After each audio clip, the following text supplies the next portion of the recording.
দীপা রুডিকে ডাকে, গুলিকে ডাকে, সোনাকে ডাকে। দিপা বলে, ভলিমা। তারপর বলে, তুমি রুডিকে গুলি করে। হ্যাঁ, রুডিকে তো ভালোবাসি, কিন্তু দীপাকে ভালোবাসি না। ওকে তো ভালোবাসা উচিত না। এরপর রূপা সোনাকে ডাকে, বলে, দেখ সোনা, তোকে তো কেউ কাটেনি।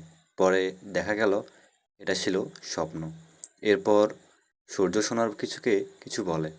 রুডির মা একজন ভালো মেয়ে, খুব ভালো মেয়ে।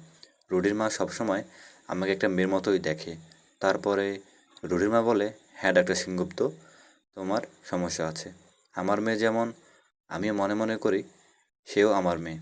এরপর সুধা ভাবে, আমি পারিনি বাবা, আমি সত্যিটা পর্যন্ত বলতে পারিনি। তারপরে সূর্য বলে, আমি চলে যাব এখান থেকে।